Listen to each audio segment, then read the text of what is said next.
Ya, baik teman-teman, untuk penjelasan ini kayaknya akan cepat, paling lama 10-15 menit ya, karena saya hanya menjelaskan teknis untuk tugas lapangan. Jadi memang di kurikulum untuk pelatihan penyelia halal itu ada penugasan gitu ya, ada praktek. Jadi kurikulumnya itu nggak cuma teori tapi juga praktek.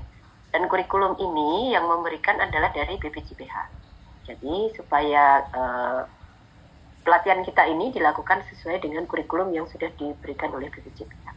Ya. Nah, baik, untuk tugas praktek ini saya izin share screen dulu.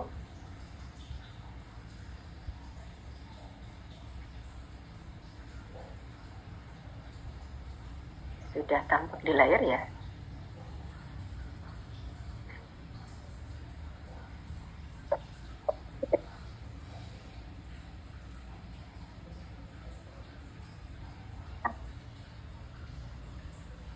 Baik, ini untuk dokumen persyaratan sertifikasi halal reguler itu salah satunya adalah lampiran SJPH ya. Jadi nanti untuk tugas lapangannya itu adalah teman-teman berlatih untuk menyusun SJPH. Oke. Ya.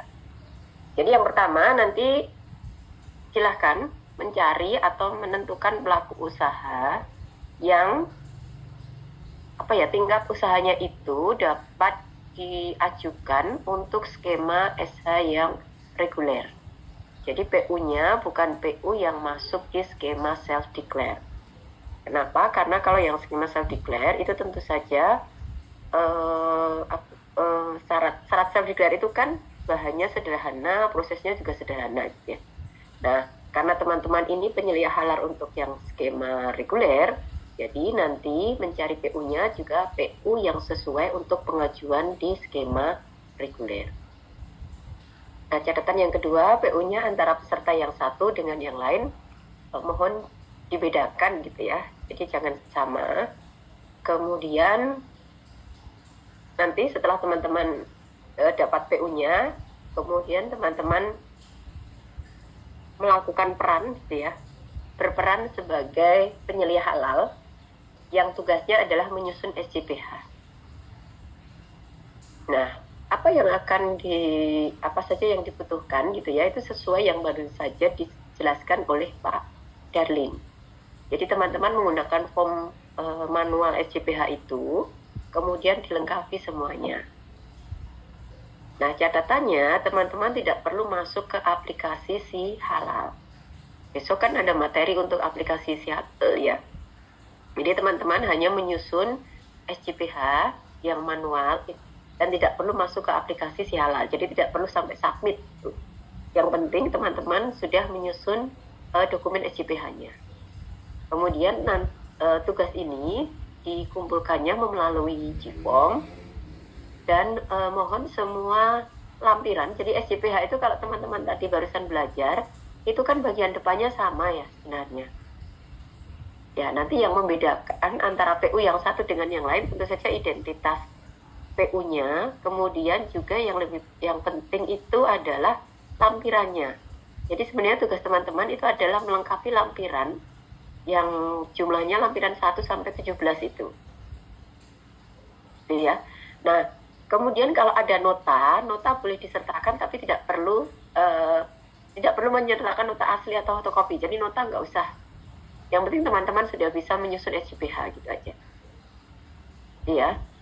Nah, kemudian dikumpulkannya paling lambat 2 minggu dari sekarang. Jadi waktunya 2 minggu dari sekarang untuk pengumpulan dokumen SJPH ini. Setelah itu saya butuh waktu sekitar berapa orang ya, 70-an. Mungkin sekitar seminggu ya untuk cek SJPH-nya. Nanti saya review. Kalau ada yang kurang, saya beri catatan gitu ya. Karena tugas lapangan ini menentukan kelulusan teman-teman. Nah, untuk sumber yang diacu nanti bisa dari materi pelatihan. Yang kedua, teman-teman bisa juga ambil dari webnya BPJPH. Jadi, form SJPH-nya itu bisa ambil di webnya BPJPH. Yang masih kosongan ya maksudnya, nanti kan teman-teman tinggal mengisi. Oke. Jadi masuk ke sini ya. Terus nanti download di bagian nomor 2 dari atas ya. Jadi ini kan ada format template SJPH. Teman-teman download itu, kemudian nanti itu yang digunakan untuk tugas lapangan. Baik, nah yang formulir-formulir nggak usah, tapi cukup dibaca saja ya. Jadi tugasnya hanya menyusun SJPH-nya. Baik, kira-kira itu untuk tugas lapangan. Apakah ada pertanyaan, diskusi, dan lain-lain? Ibu izin bertanya, Bu. Ya, silakan. Sebelumnya saya izin bertanya untuk tadi tugas penugasannya, Bu, di klausel nomor 1, yaitu mencari teman-teman pelaku usaha untuk pengajuan skema reguler, bukan PU yang masuk skema self declare. Nah, saya masih belum tegak untuk membedakan antara skema reguler dan juga skema self declare. Di sini tuh contoh realnya, Bu, misalnya nih, Bu, tetangga saya memiliki usaha, tapi usaha rumahan, tapi dia sudah banyak produknya, produk makanan. Nah, itu apakah bisa dipakai atau tidak? Jumlah produknya berapa? Jumlah produknya PMP ya. PMP T1, tapi PMP-nya tuh mengerucut lagi ininya. Jadi itu masuk nggak, Bu? Karena begini, self declare itu di aturan yang baru sekarang bisa sampai 30 produk. Tidak sampai 30 produk. Bisa sampai 30 produk. Oh, bisa sampai 30. Yang self declare. Oke. Berarti kalau reguler lebih dari 30 produk. Iya, betul. Wah, cari. Satu itu, atau yang kedua, teman-teman bisa cek. Jadi kalau warung makan yang agak gede gitu kan, menunya pasti akan lebih dari 30 itu nasi putih dihitung ya. Nasi putih, es teh, es jeruk itu dihitung satu-satu. Jadi itu kan 30 itu sebenarnya kayak kalau kita pesen nasi rames itu aja. Itu kan sayurnya sudah berapa macam? 2. Lauknya misalnya 2 macam. Nasi putihnya dihitung sendiri. Udah 5 kan itu. Kemudian minumnya misalnya es teh, teh anget, jeruk anget, es jeruk. Itu sudah 4. Jadi yang disebut dengan produk itu per menu gitu ya. Bayang nggak ya? Berarti klausulnya pertama adalah dia produknya lebih dari 30 jenis produk yang tadi, walaupun es atau cemilannya semuanya itu ada termasuk ya, Bu. Terus yang berarti kedua, kita mencari pelaku usaha tersebut itu tuh untuk harus misalnya oke lah, tempat makan nih, mungkin berkenalan warung makanan gitu ya, Bu ya.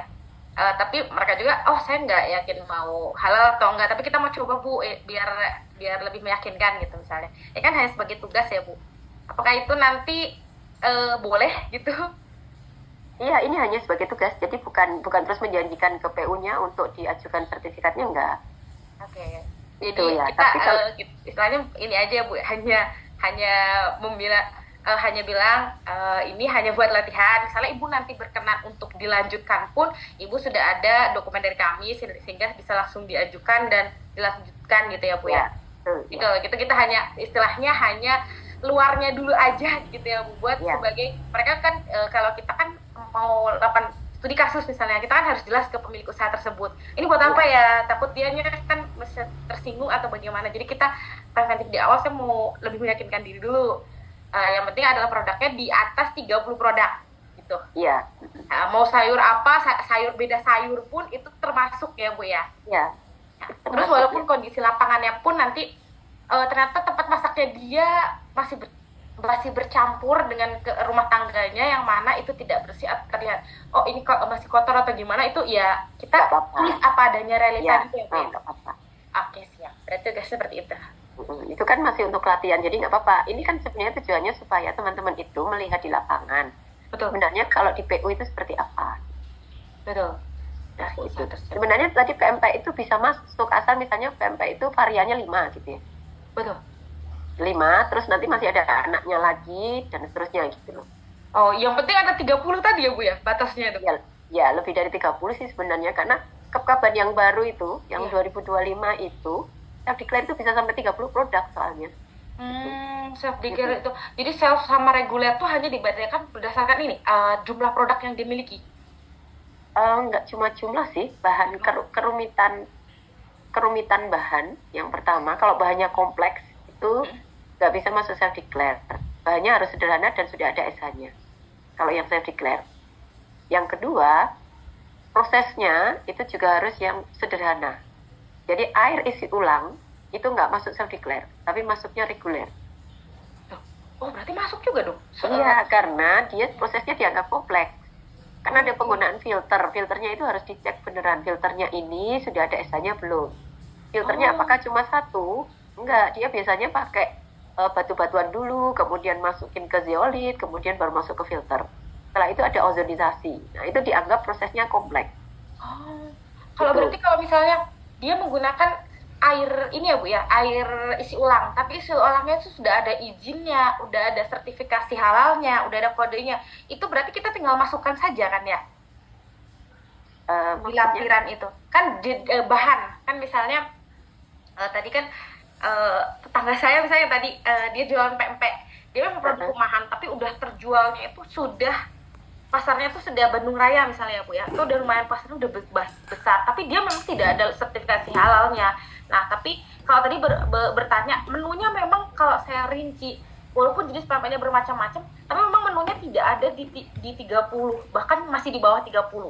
Tapi kalau secara kompleksnya tadi dia pakai air isi ulang gitu. Jadi kalau soal bahan-bahan juga dia membuat sendiri kan, dari mulai ikannya dia proses produksi sendiri, penggilingan juga manual sendiri. Jadi mungkin itu masih masuk self declare atau udah masuk reguler ya Bu? Kalau pempek berarti masuk self declare ya. Dia pakainya ikan kan, bukan daging hewan sembelian kan? Bukan, dia pakainya ikan Bu. Ikan, telur, santan, hanya seperti Ya, itu bahan-bahannya kan. Kalau ikan masih masuk yang bahan low risk ya, low risk itu apa? Risiko rendah, yang levelnya nggak yang sangat kritis gitu. Jadi reguler itu salah satu ciri-cirinya juga dia pakai bahannya biasanya yang berbau hewan sembelihan. Dulu bakso itu masuk reguler ya. Jadi kalau sekarang teman-teman mau bakso juga nggak apa-apa sebenarnya. Karena bakso itu sekarang bisa masuk dua-duanya akhirnya. Boleh masuk self declare, tapi asal dagingnya itu sudah dari RPH yang ada SH-nya. Sudah pasti gitu ya, dipastikan semuanya. Terus yang kedua, kalau ada penggilingan, nah penggilingannya ini juga harus dicek, karena titik kritisnya kan di penggilingan juga kalau bakso. Itu. Nah, itu salah satu contoh. Terus jasa penggilingan daging, itu meskipun kayaknya cuma giling daging, itu nggak bisa kalau pakai yang self declare, itu harus yang reguler. Karena dia masuk kategorinya adalah hewan sembelihan dan turunannya. Itu. Ya, nanti mungkin saya sertakan juga di materi ya, KEPKABAN yang baru yang 2025. Jadi KEPKABAN yang baru itu membatasi produk-produk apa saja yang masuk di skema self declare. Artinya kalau di luar itu berarti dia masuknya sudah langsung yang reguler. Ya. Jadi air isi ulang itu meskipun di potnya kelihatan kecil, itu nggak bisa diajukan pakai self declare juga. Harus pakai yang reguler. Karena harus dicek semuanya. Ya memang sebenarnya alasannya kenapa self declare-nya itu sekarang diperluas karena kayaknya mengejar serapan juga masih banyak self declare yang belum terserap gitu. Jadi sekarang semakin ditambahlah produknya. Kalau dulu produk itu maksimal 10